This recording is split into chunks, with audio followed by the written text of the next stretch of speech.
¿Quién tenemos el día de hoy que sí tenemos está acá? un invitado que es un invitado ¿De lujo? de lujo, Sí. porque es una persona que ha trabajado mucho, que ha estado muy vinculado a todo un proceso de recuperación de la memoria del barrio, que ha trabajado en la prensa barrial, ha estado en el ECO, está en Cosmópolis actualmente, y hablamos de Juan Carlos Musa.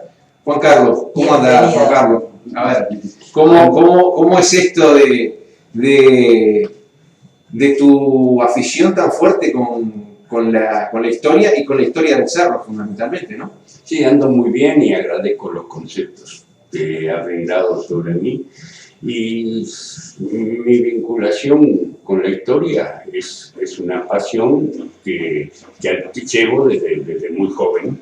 Y con el cerro, bueno, porque fue donde nací, donde viví toda mi vida y donde se me despertó esa vocación prácticamente desde que cursaba mis estudios en la Liceo número 11. Nos contaba la anécdota de qué fue el bichito, qué bichito fue el que te despertó. Sí, en realidad fue una charla, yo tendría 13 años o 14, y una charla que nos dio Manuel Diz. Fue hablar sobre historias del cerro, creo que hablaba más de memoria que de historias. No comparto mucho el concepto de memoria porque la memoria a veces es muy frágil en los seres humanos. La historia está documentada. Entonces, por encima de que son cosas distintas, yo siempre opté por la historia antes que por la memoria, ¿no? Pero aquella charla desde Manuel Diz fue lo que tal vez haya sido el disparador. Y Juan Carlos, ¿qué te llevó cómo fue tu inicio en lo que fue la prensa barrial, que creo que fue con el ECO, ¿no? Como articulista e historiador en la prensa barrial, ¿no? Sí, el inicio fue a través de la nominación que se le hizo a la escuela número 30 en el año 1992, cuando se propuso a través de una asamblea de maestros y otra asamblea de comisión de fomento ampliada con vecinos interesados, habíamos resuelto que la historia podía tener 3 nombres. Uno era Dominga Irigaray, la maestra que inventó la blanca y camoña azul en esa misma escuela. Otro, Nicasio García, que fue otro vecino del cerro muy destacado, que comenzó siendo alumno de esa escuela y terminó ocupando los más altos grados jerárquicos en enseñanza primaria.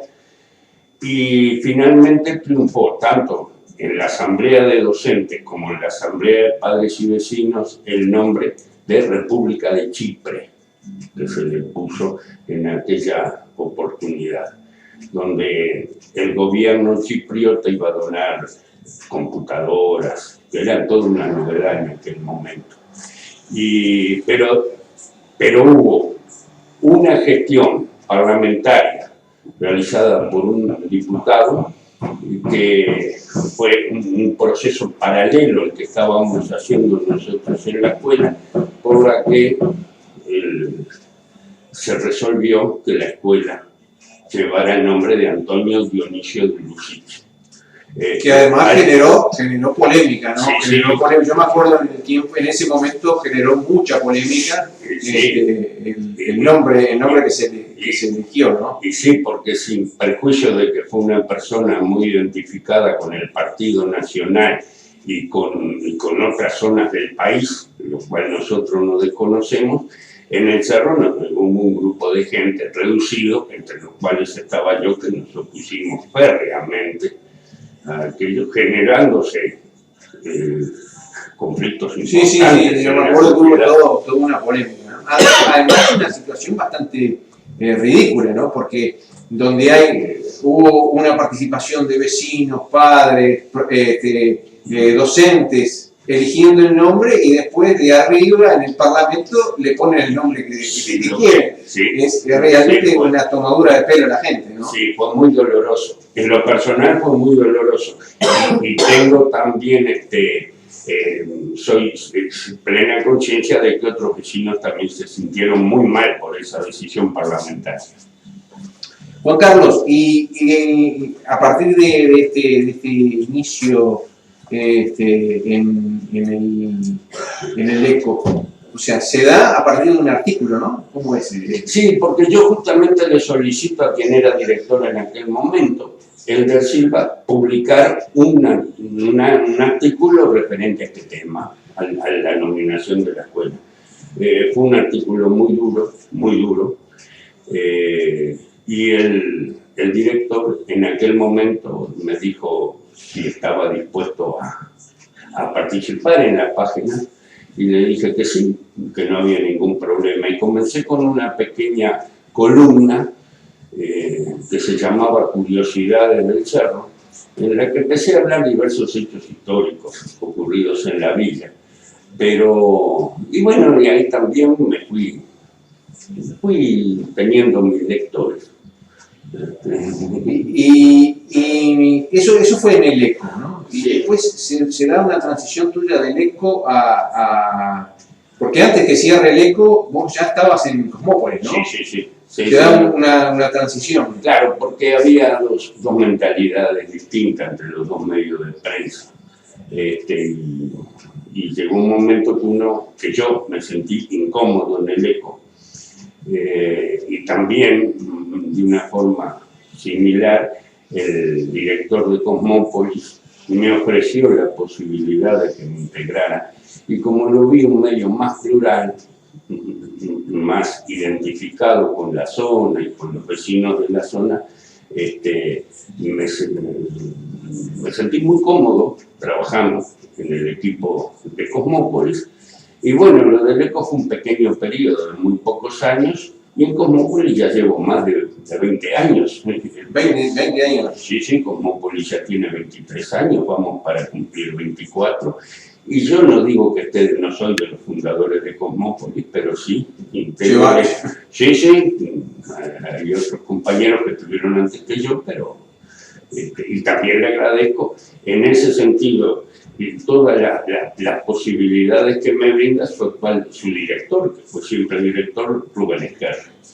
Juan Carlos, en esto de la historia, vos no te has limitado solamente a la historia de la villa, sino a pequeñas historias del cerro, ¿no? Has hablado de los clubes de fútbol, has hablado del transporte, has hablado de muchas cosas que tienen relación con el cerro, pero que no se pueden decir que sea la historia del cerro, ¿no? Pero sí cosas muy relacionadas con instituciones o hechos relativos a la villa, ¿no? Claro, es lo que tiene la prensa. Escribir en un medio de prensa implica hacer pequeñas anécdotas. No, lo que yo hago no es formar académicamente al lector. Intento darle, a través de diversos artículos, motivarlo para que el lector se sienta cómodo leyendo lo que uno escribe.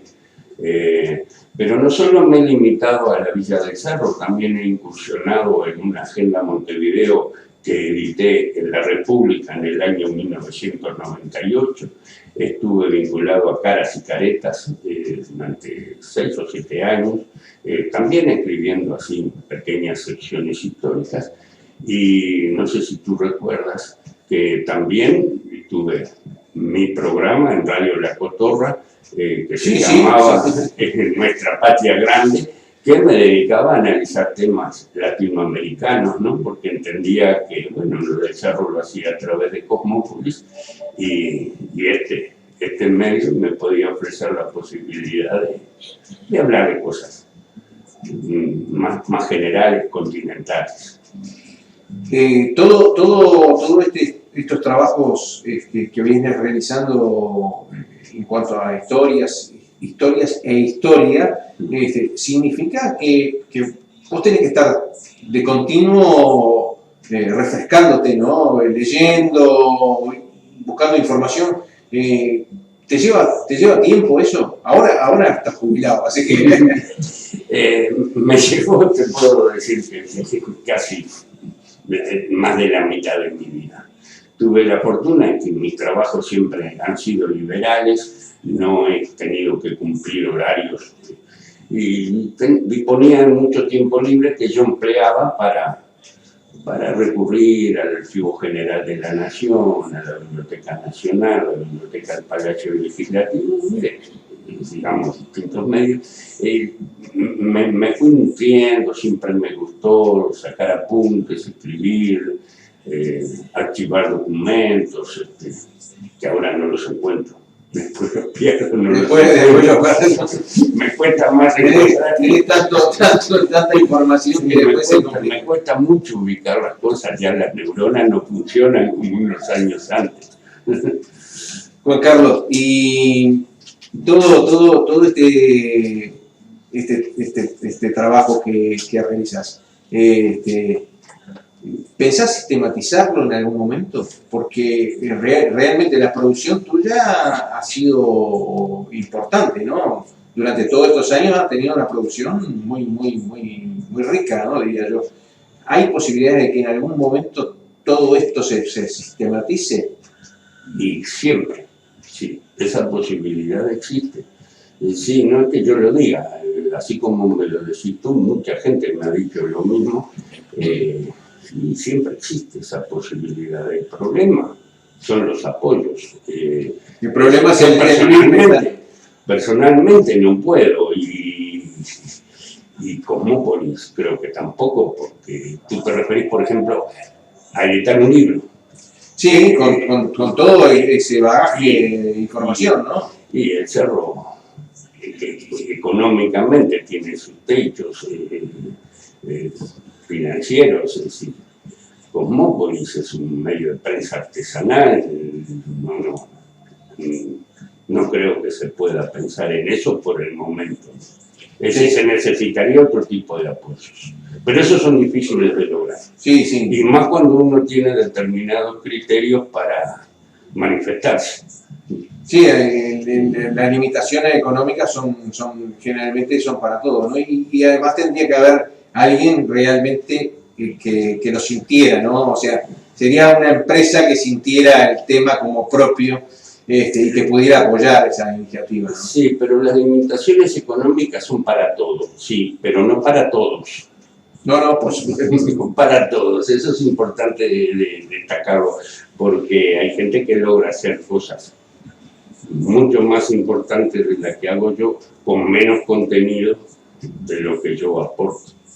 Pero por encima de todo eso, yo escribiendo en Cosmópolis, quincenalmente, me siento muy cómodo, ¿eh?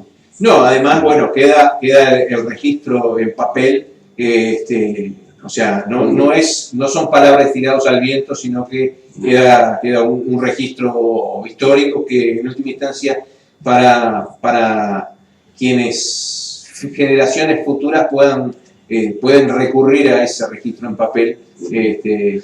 Sí, otro hecho importante es que a través de estos 20 años, más de 20 años que estoy vinculado a la prensa, sin prejuicio que se podrán aceptar o no las opiniones que yo he vertido, nunca se me ha formulado alguna queja por haber cometido un error. Eso es importante porque son muchos años y nunca nadie me denunció un error en lo que yo haya escrito.